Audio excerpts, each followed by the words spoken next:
Up, down, left, right, north, south, east, west. Welcome all my nieces and nephews to Fun Uncle. I am Richard Kilpatrick, and today we are talking about cryptocurrencies, specifically the war of attrition that is going on between the bears and the bulls. If that sounds good to you, then stay tuned for the rest of this episode.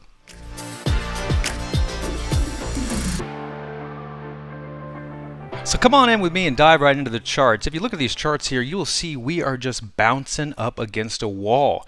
There is a resistance level around here at the $33, almost $3,400 level on Ethereum. And if we zoom out here on Bitcoin, we're looking at the same thing, about 50,500, around the 49,500 level as well. Something's happening. We just keep bouncing off this resistance level. And if we were inside of a vacuum right now, looking at just the cryptocurrency market, you would say to yourself, well, things are bullish.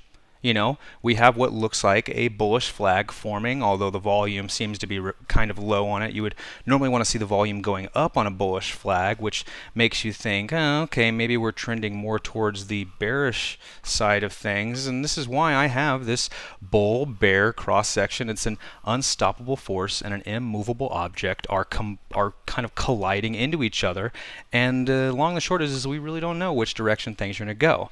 And that's just if we look at things in a vacuum. If we just look at the technical analysis of cryptocurrency, that's the decision we make. However, on Fun Uncle, I want to look outside the box, and that takes me over here to additional sources.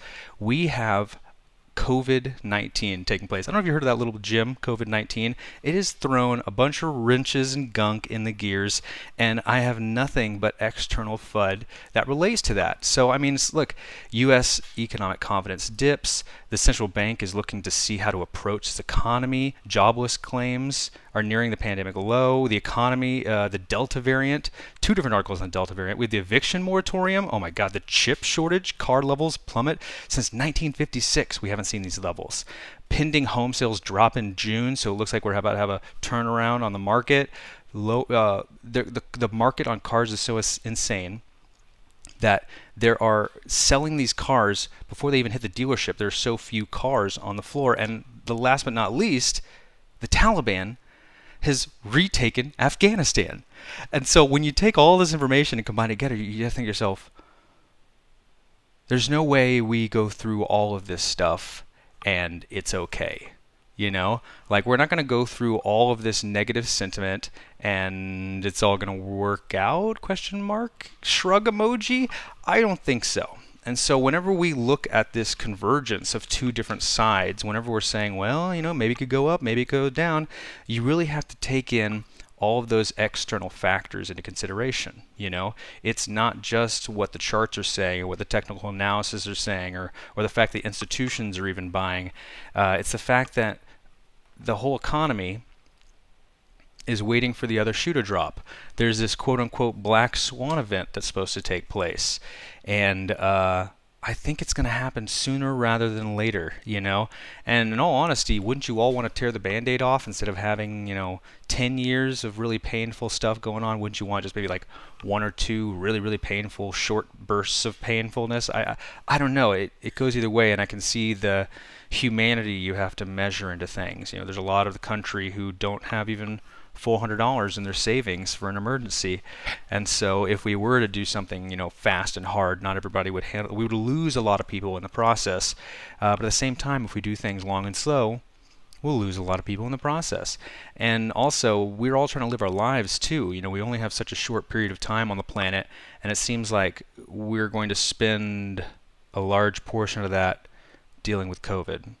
And COVID will have these just echo effects that go into our children or our grandchildren.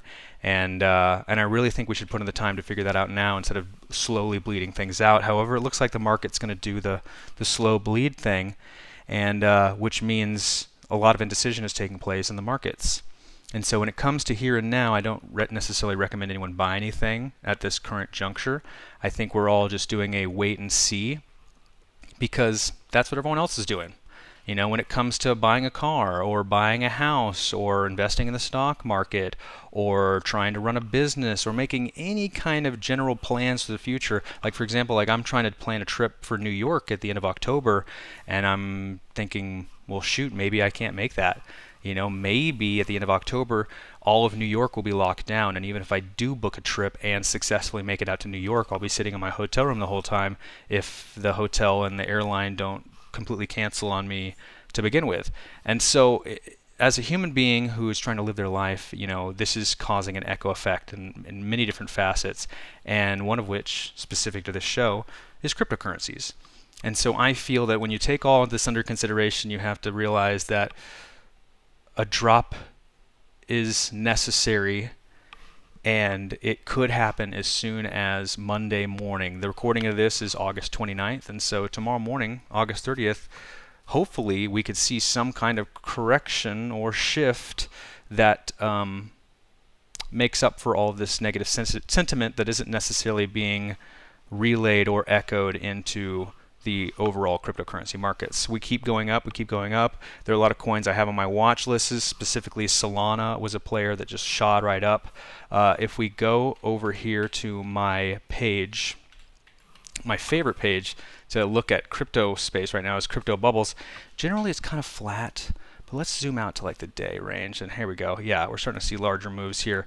And Cardano, Quantum has been a sleeper. Quantum is not getting as much news press as ADA is, but it's been making these steady moves upwards and is a coin to watch. However, I just want to go back to, for right now and probably for the rest of the month, we should all be waiting on the sidelines and making pauses on our daily cost averages, because a trend I'm noticing, and I'm not the only one to notice this is a reoccurring theme on the markets, is we see these dips take place towards the end of the month, specifically on Bitcoin. Let's go all the way out the week.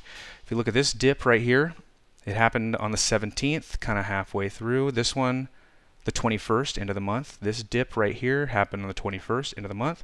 This dip here happened on the 18th, kind of towards the end, you know. This dip here on the 16th, this dip here on the 20th, and so right now we're coming on the 22nd and it looks red.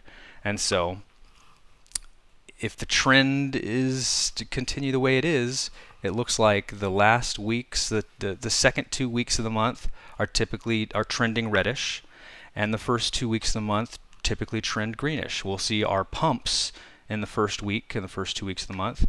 And it all has to do with those monthly candles. I think those margin traders or option traders want to have the month candlesticks do something specific for their I don't know what, but it seems like, yeah, the first of the month it's going up.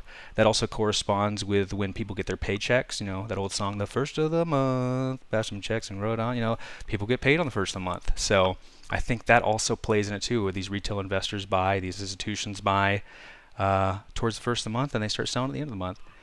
And we're starting to see that again. So I'm just saying that to not scare anybody, that a dump is part of the process. The markets have to breathe.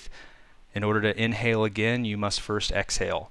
And the markets will do that in the coming weeks, probably for the rest of the month, and then be prepared for some kind of boom first of the month. So maybe place some buy orders in on the 31st.